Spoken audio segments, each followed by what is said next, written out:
Jalen Brunson drilled the go-ahead free throw as the New York Knicks held off a furious San Antonio rally to beat the Spurs 105-104 and take a commanding 2-0 lead in the NBA Finals. San Antonio player Victor Wembanyama had a crucial late turnover and missed a potential game winner with 2 seconds remaining on Friday, leaving the Spurs in need of an unprecedented comeback when the best of series shifts to New York for games 3 and 4. Founder of India's viral cockroach Janta party arrived in New Delhi on Saturday to lead a protest against Prime Minister Narendra Modi's government, taking the country's largest online youth movement to the streets for the first time. Abhijit Dipke, 30, who has lived in the United States for the past 2 years, had said his family and friends feared he could be arrested on his return to India. The new attacks in the Middle East on Friday threatened to unravel an already fragile US-Iran ceasefire. Weeks of complex talks, marked by threats and flare-ups of violence, have failed to secure a deal to end the war and reopen the Strait of Hormuz, a key conduit for global energy flows. In a slickly produced podcast interview published this week, Ivanka Trump talked about her latest real estate project, what she described as an unbelievable, beautiful 400-hectare private island in the middle of the Mediterranean, plus 5 beautiful miles of Albanian beachfront intended to become resorts and hotels. But the project, backed by the US president's daughter and son-in-law, Jared Kushner, includes planned development of a protected natural area along the coast across from the island, which conservation groups say has already damaged the beautiful area Trump was praising. Pope Leo XIV arrives Saturday in Spain, where he is expected to focus on the treatment of migrants and polarization in politics, themes likely to cement his pontificate as a counterweight to the Trump administration. The first American Pope's June 6 to 12 trip will see him visit migrant centers, address Spain's parliament at a time of intense polarization in the country, and make a visit to the iconic Sagrada Familia Basilica in Barcelona. It's also expected that he'll meet clerical sexual abuse survivors. Observers across the world have long questioned the utility of Donald Trump's now 3-month-old war on Iran. But a growing number of voices from within the US president's Republican Party are saying that this futile and illegal conflict must end. A resolution calling for the withdrawal of US troops from Iran passed narrowly in the Republican-controlled House of Representatives recently, with 4 members of the US leader's own party backing the resolution. The move has expectedly incensed Mr. Trump, who called it unpatriotic. Since the start of the war, most American lawmakers had only mildly been criticizing the joint US-Israeli attack on the Islamic Republic. But now, with US midterm elections in November inching closer, both Republican and Democratic lawmakers want to avoid the voters' wrath at the ballot box. The good physician treats the disease. The great physician treats the patient who has the disease. Sir William Osler, 1849-1919. In 1986, Carlo Petrini founded the slow food movement in Italy to counteract the so-called fast food by promoting local food cultures, traditional cooking and sustainable farming. Inspired by this, the concept of slow medicine took birth, a patient-centered approach to healthcare that prioritizes time, listening, and comprehensive care over rapid, high-tech, intensive interventions. It emphasizes quality, patient's context, and shared decision-making to avoid hurried, unnecessary, harmful treatments. Approves 100 BN financing facility for PSO. Oil company facing over 900 BN receivables from SOEs. Special honoraria expanded to more ministries, departments, Rs 10s. 15 BN cleared for Pakistan Navy's Hangul project. 4.38 BN granted to Gilgit-Baltistan ahead of elections, Islamabad. Less than a week before the next budget, the Economic Coordination Committee, ECC, of the Cabinet on Friday approved more than 40 billion in supplementary grants and a 100 BN sovereign guarantee-backed financing facility for the Pakistan State Oil, PSO, which is facing over 900 BN in receivables from other state-owned enterprises, raising concerns about smooth oil supplies. party think tank seeks Rs 1.2 million exemption threshold for salaried individuals, calls for abolishing the super tax and reducing GST to 15%, demands capping petroleum levy at 50 per litre, Islamabad.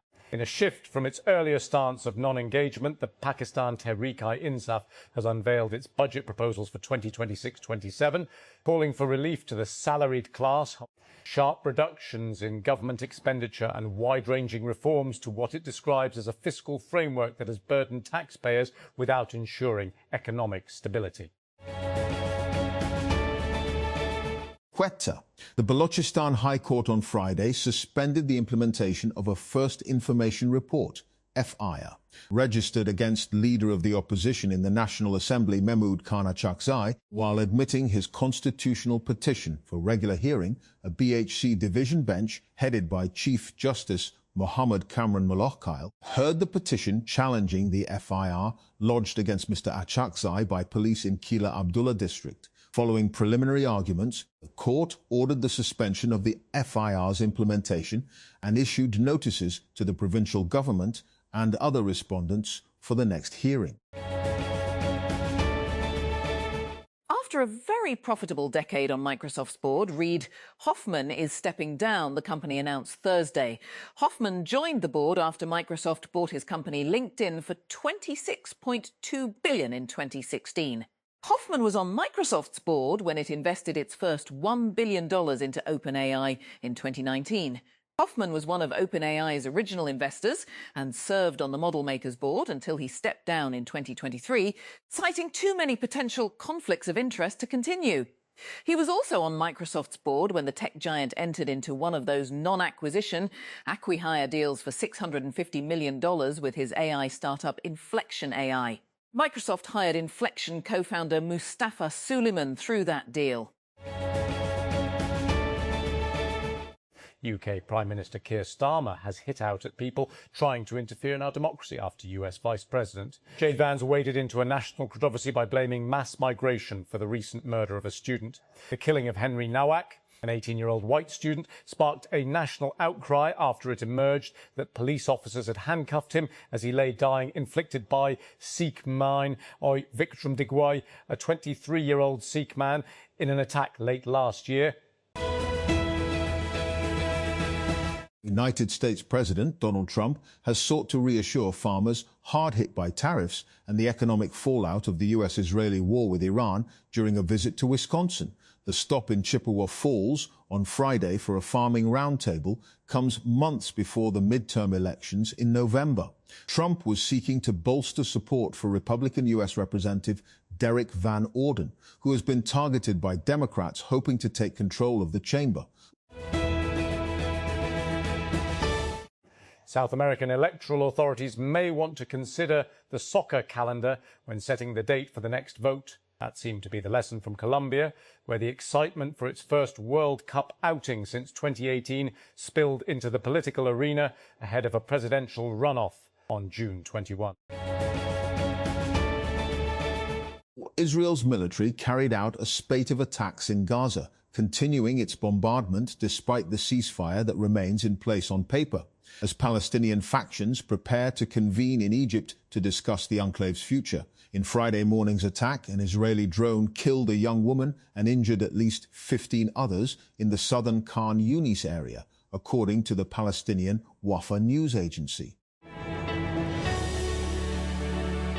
Italy's Flavio Cobolli said he was sad and happy at the same time after reaching his first Grand Slam final at the French Open on Friday, following the last-minute withdrawal due to illness of his last four opponent and compatriot Matteo Arnaldi. The 24-year-old 10th seed will meet Alexander Zverev in Sunday's final, which will produce a new major champion after the German second seed earlier moved past Jakub Mensik in the other semi-final.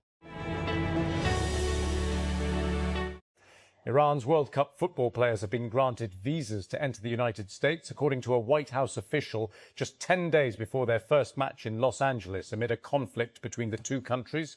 Iran's ambassador to Mexico, Abolfazl Pasandide, said late on Thursday the squad had still not received their US visas, but these were granted overnight, the White House official said. A former IBM cybersecurity executive accused the company of getting hacked 3 times in the previous decade by foreign governments and then covering up the breaches in a lawsuit unsealed this week, but filed in 2020. William Barlow, who was IBM's vice president of threat intelligence until August 2019, said IBM concluded Chinese hackers breached its core network between 2013 and 2016, but that the company then covered up the breaches and never disclosed them. Barlow also said at least 2 IBM subsidiaries were also breached and that IBM covered up those breaches as well. WhatsApp is rolling out Meta Business AI Agent, an AI-powered assistant that helps businesses automate customer support and manage conversations with customers. The feature is now available to businesses worldwide, regardless of their size. It works with the latest WhatsApp business updates for Android and iOS. Businesses that do not see the feature on the latest tools page should update WhatsApp Business to the latest version. Wall Street's 9-week winning streak ended with a thud on Friday as red-hot technology stocks suffered their largest daily decline this year after a hot May jobs of a hawkish policy pisment from the US Federal Reserve. Selling was concentrated among chip stocks and other technology favourites that have surged higher in recent weeks, as the Nasdaq Composite Index and S&P 500 rose repeatedly to fresh highs. India's youth have had enough after years of exam scandals, persistently high unemployment and opportunities slipping further out of reach. Simmering frustration is boiling into open anger online and on the streets, and a demand for accountability that many say they can no longer ignore. Anthropic is proposing that the world's top artificial intelligence companies come up with a coordinated way to pause development of advanced AI systems, warning that the technology is improving so quickly. The company behind the Claude chatbot said in a blog post on Thursday that, as cutting-edge AI gets increasingly faster at carrying out tasks, it would be good for the world to have the option to slow or temporarily pause its development. French anti-terrorism prosecutors say they have opened a preliminary investigation into suspected tort and war crimes over Israel's alleged mistreatment of French activists who took part in a Gaza-bound aid flotilla last month. The probe was opened on Friday following a referral from the Foreign Ministry late last month, said the National Counter-Terrorism Prosecutor's Office, PNAT, after activists on the global Sumud flotilla accused Israeli authorities of severe mistreatment during their detention. Founders, your window to enter Startup Battlefield 200 closes in just 3 short days. Applications for Startup Battlefield 200 officially close on June 8, 11:59 p.m. PT. Now's not the time to wait any longer. Secure your shot at competing on the Disrupt stage at TechCrunch. Disrupt 2026 this October at San Francisco's Moscone West. Russian President Vladimir Putin has said he does not see any point in meeting Volodymyr Zelensky after the Ukrainian leader requested face-to-face talks over ending the war between the two nations. Zelensky sent an open letter on Thursday calling for direct negotiations with Putin, writing that it was wrong to simply wait for the war, which began with Russia's full-scale invasion of Ukraine in 2022, to become the focus of US attention once more. Russia's President Vladimir Putin has turned down an offer for in-person talks with his Ukrainian counterpart Volodymyr Zelensky, saying he sees no point in such a meeting for now. Putin delivered the remarks during Russia's flagship economic forum in St. Petersburg on Friday, a day after Zelensky shared an open letter appealing for a face-to-face meeting in which the two leaders could hash out an end to the war. Israel is still attacking Lebanon, even after the United States announced another ceasefire. Hezbollah has continued fighting too, though it was not part of talks between the Israeli and Lebanese governments in Washington.